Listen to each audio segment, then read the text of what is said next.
Hello everyone, आज की इस लेक्चर में हम बात करेंगे प्रायोडिकल एसे के बारे में, क्योंकि ये बहुत ही इंपॉर्टेंट टॉपिक है आपके ग्रुप ई के लिए। तो देखिए, इस लेक्चर में हम आप प्रायोडिकल एसे के साथ साथ आपका पर्सनल एसे भी कवर कर देंगे।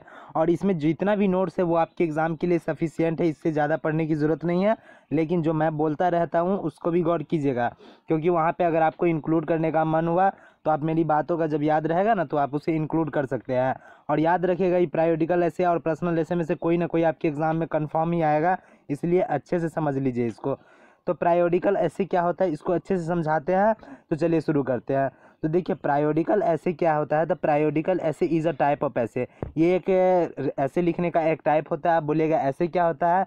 तो देखिए, ऐसे होता है a short piece of writing on a particular subject. मतलब एक राइटिंग लिखे का एक शॉर्ट तरीका होता है, शॉर्ट वर्क होता है।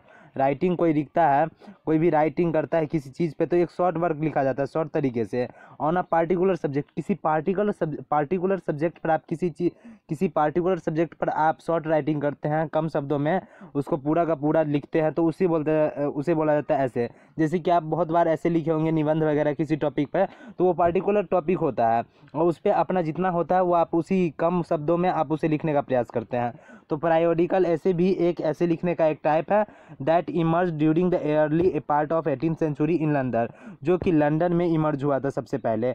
वहाँ इसकी शुरुआत हुई थी 18th सेंचुरी में। ठीक है, अब देखिए, it is a type of writing that is issued as a part of series in edition such as magazine और न्यूज़पेपर। और ये जो इस टाइप की जो प्रायोडिकल ऐसे जब पब्लिश हो रही थी, तो किस चीज़ में हो रही थी, मैगजीन और न्यूज़पेपर में स्पेशली। ठीक है, और इसके सीरीज आ रहे थे, मतलब सीरीज पहला एक सप्ताह में 3 बार आएगी। मतलब ये मैगजीन में मान लीजिए कि ये प्रायोडिकल ऐसे का ये पार्ट 3 बार आएगी, सोमवार, मंगलवार, बुधवार, ऐसे करके। तो ये सीरीज की तरफ न्यूज़पेपर और मैगजीन में पब्लिश हो रहे थे 18th सेंचुरी में, जिसको काफ़ी पसंद किया जा रहा था। अब देखिए, it is a typically publish regularly, और इसे रेगुलरली पब्लिश किया जा रहा था। जैसे कोई भी प्रायोडिकल ऐसे का एक पार्ट है तो उसका लाइन बाय लाइन एडिशन आएगा। जैसे सोमवार को आएगा, फिर इसके बाद अगर बुधवार को आएगा, इसका टाइम फिक्स था कि इतना इतना दिन पे आएगा। ठीक है, और हफ्ता में कई बार आ जाता था, कितना ऐसे था। तो आगे बताएंगे उसके बारे में, देखते रहिए अच्छे से। तो यूजुअली 2 और 3 टाइम्स ऑन अ वीक, जो कि मैंने अभी बोला, जो कि 2 या 3 दिन पर आते रहता था। 2 और 3 एक वीक में 2 या 3 दिन आते रहता था। वही प्रायोडिकल ऐसे का जो न्यू मैगजीन और न्यूज़पेपर में जो कि आता था, इसका एडिशन वगैरह जो भी है। ठीक है, जैसे आगे बताएंगे। उसका देखिए, it is a short work of non fiction, और ये फिक्सन नहीं होता है, ये इमेजिनेशन पे वर्क नहीं होता है, ये नॉन फिक्सन होता है, जो रियल बेस पे आसपास की पॉलिटिकल और सोशल प्रॉब्लम को देख के लिखी जाती है, या फिर कोई पर्सनल वगैरह जो देखी जाती है प्रॉब्लम वगैरह, उसी पे लिखी जाती है। तो ये नॉन फिक्सन होता है, मतलब फिक्सन नहीं होता है, इमेजिनेशन नहीं होता है इसमें। ठीक है, अब देखिए नॉन फिक्सन का मतलब और अच्छे से समझिए। तो देखिए, literature has a 2 category, fiction and non fiction. Literature में 2 कैटेगरी होते हैं, एक फिक्सन होता है और नॉन फिक्सन। जिसमें फिक्सन में क्या इंक्लूड किया जाता है, novel, short stories and poem generally poem, short story, novel जो होती है सारी की सारी फिक्सन होती है, इमेजिनेशन पे बेस्ड होती है। लेकिन non fiction comprises of the written works based on real events. लेकिन ये जो होती है नॉन फिक्सन होती है, क्या है, रियल इवेंट्स पे बेस्ड होती है। ठीक है, जो कि रियल घटना होती है उसी पे ये बेस्ड होती है, ये फिक्सन नॉन फिक्सन। ठीक है, अब इतना आई थिंक अच्छे से समझ गए होंगे। अब आगे चलते हैं। तो देखिए, it recommended the simple behaviour and reality of life. और ये जो प्रैक्टिकल ऐसे होते थे, ये क्या करते थे, बिहेवियर को सिंपल बिहेवियर और रियलिटी ऑफ लाइफ को दिखाता था। उसके बाद क्या है, encourage simple living and high thinking. और ये सिंपल लिविंग को और हाई थिंकिंग को दिखाते थे, इसीलिए इसमें सारे मिडिल क्लास लोग इसे बहुत ही पसंद करते थे। प्रायोडिकल ऐसे had a great impact on off life style. क्या लिखा हुआ, देखिए एक सेकेंड रुक जाइए। प्रायोडिकल ऐसे had a great impact on a life style of English people. और प्रायोडिकल ऐसे जो क्या ग्रेट इम्पैक्ट डाला, बहुत ही अच्छा इम्पैक्ट डाला किसके लाइफ स्टाइल पर, इंग्लिश पीपल, मतलब जो इंग्लैंड के लोग थे, उस पर ये बहुत ही अच्छा इम्पैक्ट डाला था। It improve English language and English literature. ये जो इंग्लिश लैंग्वेज को बहुत ही इम्प्रूव किया, इंग्लिश लिटरेचर में भी इसका बहुत योगदान रहा था। Periodical essays had a dual aim. और इसे प्रायोडिकल एसे का 2 एम था। सबसे पहला था एम्यूज, इम्प्रूव करना, और यह देखिए सेकंड था इम्प्रूव, मतलब इम्प्रूव करना लोगों को। इसका 2 एम था, पहला था इम्प्रूव और दूसरा था इम्यूज। ठीक है, एम्यूज। अब देखिए इसमें क्या है, the 2 most widely read periodical। देखिए, 2 पीरियोडिकल जो है बहुत ही पढ़े गए हैं। उसमें सबसे पहला था द टेटलर, जो कि 1709 से 1711 के बीच आया था। द स्पेक्टेटर, ये दो बहुत ही फेमस पीरियोडिकल ऐसे, इसको मत भूलिएगा क्योंकि बहुत ही अच्छा एग्जाम्पल है आपके लिए, और इसको बहुत ही अच्छे से याद रखिए। जब पहला है द टेटलर और दूसरा है स्पेक्टेटर, ठीक है। अब देखिए ये क्या है, the purpose of the Tatler was the entertainment and instruct. और जो टेटलर का लिखने का, जो टेटलर जो पब्लिश हुआ था मैगजीन में, जो भी पर्सनल पीरियोडिकल ऐसे, उसका पर्पस क्या था, लोगों को इंटरटेन करना और उसको सूचित करना, उसको इंस्ट्रक्ट करना, ठीक है। अब चलिए आगे देखते हैं। तो इसके मेन पॉइंट के बारे में देखें तो देखिए, it was Richard Steele the Tatler. The Tatler किसको, कौन लिखा था, रिचर्ड स्टील, ठीक है। तो इसमें क्या है, which weakened the deluge of the periodical essays which followed. इसी के साथ माना जाता है, इसी द टेटलर के साथ ही माना जाता है कि ये पीरियोडिकल ऐसे की शुरुआत हुई थी, ठीक है। अब the periodical issue by the periodical, the first issue of the periodical appeared on April 12 अप्रैल को ये पहली बार पब्लिश हुआ था, और 1709 में, and published thrice on a week, और ये वीक में 3 बार आती थी। पहला है ट्यूसडे को, दूसरा है थर्सडे को, और तीसरा है सैटरडे को। मतलब द टेटलर जो था मैगजीन में जब पब्लिश होती थी तो 3 दिन होती थी, पहला था थर्सडे, ट्यूसडे, थर्सडे और सैटरडे, ठीक है। और इसको पब्लिश कब कराया गया था, 12 अप्रैल 1709 को, और इसी के साथ माना जाता है कि पीरियोडिकल ऐसे की शुरुआत हुई थी।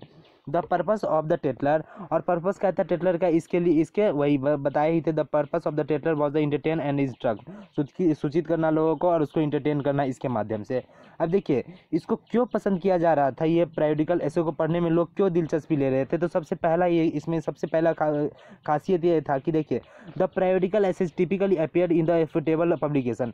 ये देखिए बहुत ही कम प्राइस में मिल जाता था, मैगजीन वगैरह बहुत ही कम प्राइस में अफोर्डेबल था। ये सारा पब्लिक, ये सारे के सारे जितने भी पीरियोडिकल ऐसे जो बिकते थे वो काफ़ी अफोर्डेबल थे, पैसे में बहुत कम लगते थे, इसीलिए लोग का ये सबसे पहला कारण था। दूसरा कारण ये था, द वे आर ओनली 1 और 2 पेजेस इन लेंथ।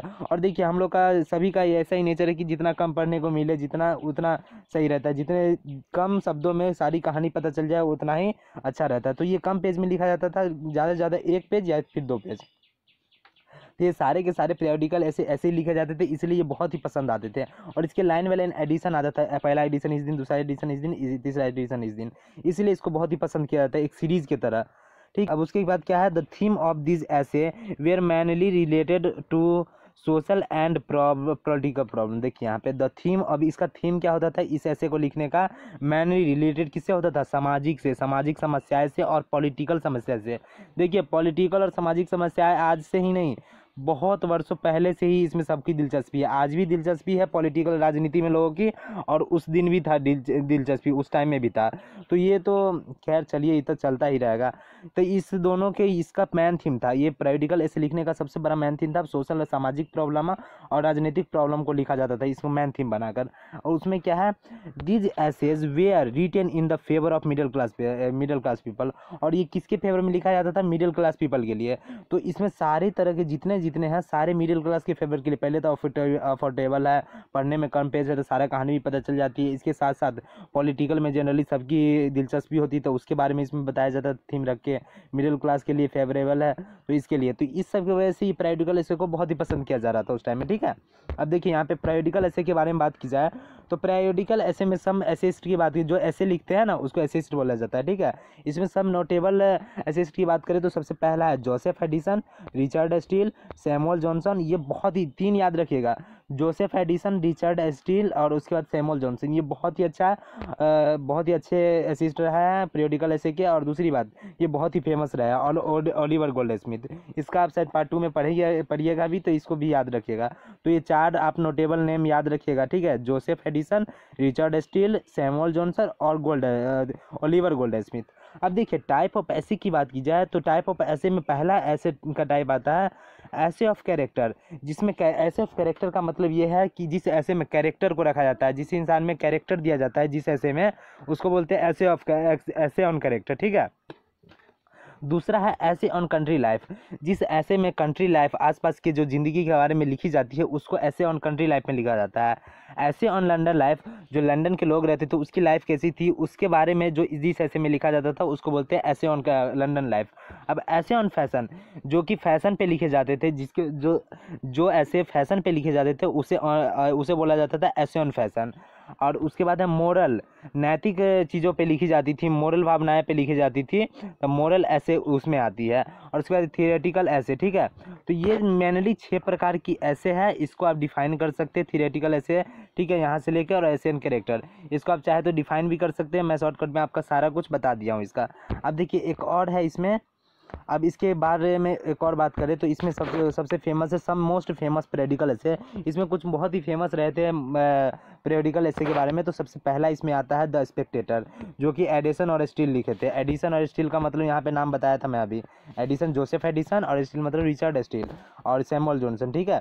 तो इसको अच्छे से देखिए, याद रखिएगा। स्पेक्टेटर किसके द्वारा लिखा गया था? एडिसन और स्टील के द्वारा।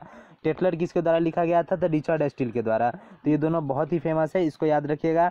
द रिमेंबलर है सैमुअल जॉनसन के द्वारा, और द आइडियर भी, एडलर भी, और द एडवेंचरस भी, ठीक है।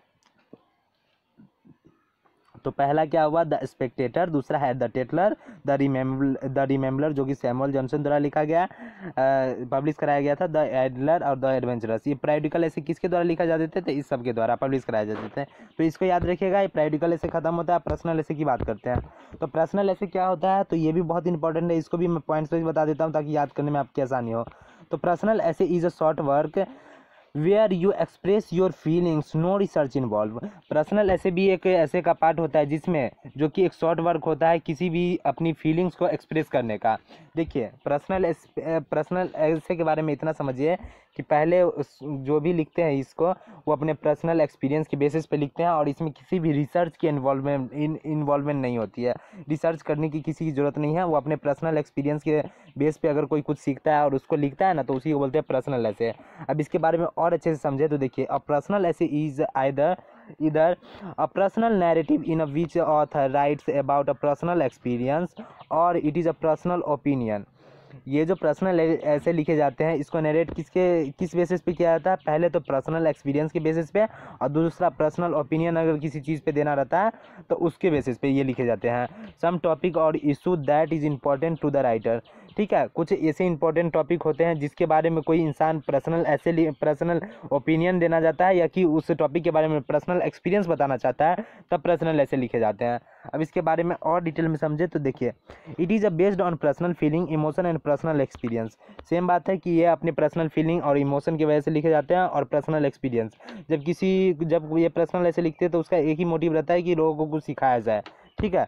तो आगे बढ़ते हैं, तो देखिए इसमें आगे क्या लिखा हुआ है। तो देखिए पर्सनल ऐसे में जो मेन थीम होता है उसमें आई का थीम होता है। जो भी पर्सनल ऐसे देते हैं यू करके नहीं लिखा जाता, बस आई करके, मतलब मैं लिख रहा हूँ तो मैं, ठीक है, इसमें सारा कुछ मैं ही हूँ, यही बात है इसका पर्सनल ऐसे का। तो इसमें आई पॉइंट ऑफ व्यू को रख के लिखा जाता है। It is a based on personal experience in which you have a gained significant meaning और लर्न अ लेसन।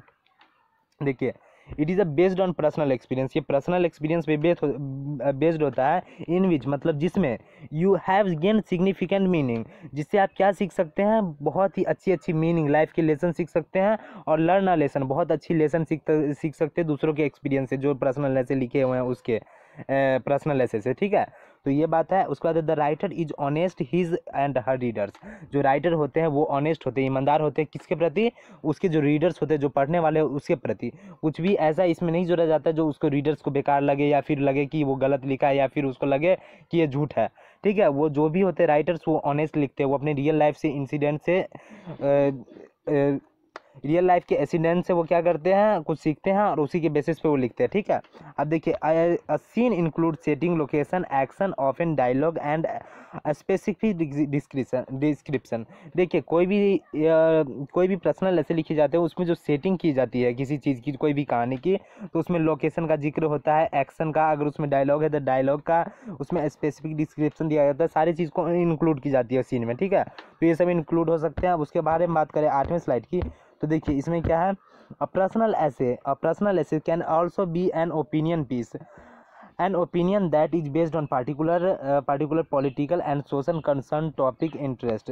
देखिए a personal essay can also be an opinion piece. ये देखिए ये ओपिनियन का एक पीस है, पर्सनल ऐसे लिखने का एक तरीका है। देखिए वो किस बेसिस पे लिख सकते हैं? पहला है तो particular political and social concern पर लिख सकते हैं कोई भी पर्सनल ऐसे, या फिर उसके इंटरेस्ट के टॉपिक रहेगा तो कोई भी राइटर है वो किस चीज़ पे लिख सकते हैं, बहुत सारी चीज़ पे।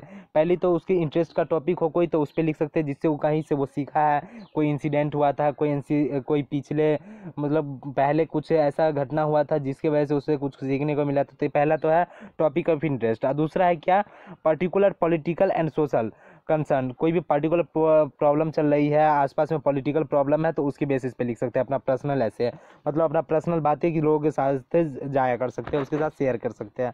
उसके बाद क्या है, in this type of personal ऐसे, इस टाइप की पर्सनल ऐसे में क्या है, the writers state the problem provide solution. इस टाइप के जब पर्सनल ऐसे लिखे जाते हैं उसमें पहले क्या, प्रॉब्लम के बारे में जिक्र किया जाता है, उसके बाद प्रोवाइड सॉल्यूशन, उसके बाद सॉल्यूशन को प्रोवाइड किया जाता है राइटर के द्वारा, and then write a conclusion. और क्या करते हैं उसके बाद कंक्लूड करते हैं सारी बातों को कि इसमें सबसे मेन पॉइंट क्या है, which must state an important point, जिसमें पॉइंट जो दिए जाते हैं वो काफ़ी इंपॉर्टेंट पॉइंट होते हैं, उसमें कोई फालतू पॉइंट नहीं जिक्र की जाती, ठीक है। अब they don't have to prove a point, और किसी भी राइटर को ये प्रूव करने की ज़रूरत नहीं है कि वो उसको जो लिखे हैं उसको प्रूव करने की किसी भी राइटर को ज़रूरत नहीं है, ठीक है। ये पर्सनल ऐसे है, वो अपना पर्सनल ओपिनियन दे सकते हैं, बस यही होना चाहिए कि उससे लोगों को सीखने को मिले। अब इसके बारे में एक और बात करें तो देखिए सब्जेक्ट क्या होता है पर्सनल ऐसे लिखने का, तो you can write about a turning point, जब आपकी लाइफ में कोई टर्निंग पॉइंट आता है तो उसके बेसिस पे उससे कुछ सीखने को मिला था, तो उस पर लिख सकते हैं इन योर लाइफ, ठीक है। ऑन एडवर्सिटी में as a death, illness and divorce, किसी का डिवोर्स हुआ है, इलनेस है, डेथ है, किसी का डेथ हुआ है, तो इस बेसिस पे उसको कुछ सीखने को मिला, जो लोगों के साथ वो जाया करना चाहते हैं या फिर उसको कुछ बताना चाहते हैं, तो उसको इस बेसिस पे भी लिख सकते हैं वो, ठीक है, पर्सनल एक्सपीरियंस के बेसिस पे। The subject you choose must have provide you with significant personal meaning or a lesson. The subject you choose must have provide you with significant personal meaning or a lesson, ठीक है।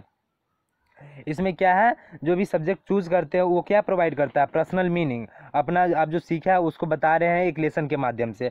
उसके बाद क्या है, but याद रहे आपके, keep in mind you right not just writing a story, आप एक स्टोरी सीधे नहीं लिख सकते जिससे कुछ सीखने को मिले जो कि फालतू का स्टोरी हो, ऐसा नहीं लिख सकते आप पर्सनल ऐसे में। आप पर्सनल ऐसे में ऐसा लिखेंगे, you are going to make a point, आप उसमें अच्छे अच्छे पॉइंट को इंक्लूड करेंगे जिससे रीडर्स क्या हो, लर्न हो, उसको रीडर्स को बहुत कुछ सीखने को मिले। तो पर्सनल ऐसे को आई थिंक आप लोग अच्छे से समझ गए होंगे। थोड़ी सी जल्दी जल्दी पढ़ानी पड़ती है क्योंकि बहुत ही जल्दी रिकॉर्ड करनी इसलिए पड़ती है क्योंकि ज़्यादा MB का बनता है तो अपलोड होने में घंटों लग जाता है, क्योंकि यहाँ पे नेटवर्क की बहुत ही प्रॉब्लम रहती है, ठीक है। तो इसीलिए जल्दी जल्दी पढ़ा रहे हैं, चिंता मत लीजिए, पार्ट 2 में डिटेल से मस्त से धीरे धीरे पढ़ाएंगे, तब तक सारी कुछ ठीक कर दी जाएगी, ठीक है। तो इसी के साथ मस्त रहिए, बस व्यस्त रहिए और पढ़ाई वढ़ाई करते रहिए क्योंकि एग्ज़ाम नज़दीक है और आपका 1-2 दिन और मेरे भाई, और 1-2 दिन उसके बाद ख़त्म हो जाएगा। उसके बाद विदाउट माइंड फ्री होकर जितना करना होगा पढ़ाई, जितना रिवीजन करना कर लीजिएगा, ये टेंशन ख़त्म कीजिएगा। उसके बाद पार्ट 2 में जाने के बाद कोई दिक्कत नहीं होगा, समय से सारा कुछ ख़त्म कर दूंगा तो आप बहुत अच्छे से रिवाइज किए रहेंगे। इस बार कम टाइम थोड़ा मिला था इसलिए थोड़ा सा दिक्कत हुई थी, एक ही महीने में सारा कुछ ख़त्म करना पड़ा था, लेकिन जितना कुछ ख़त्म किया उससे बाहर नहीं जाएगा, इतना याद रखिएगा, ठीक है। उसी को बस रिवाइज कीजिए अगेन एंड अगेन और मस्त रहिए, व्यस्त रहिए, पढ़ाई वढ़ाई करते रहिए। मिलते हैं आपके नेक्स्ट वीडियो में।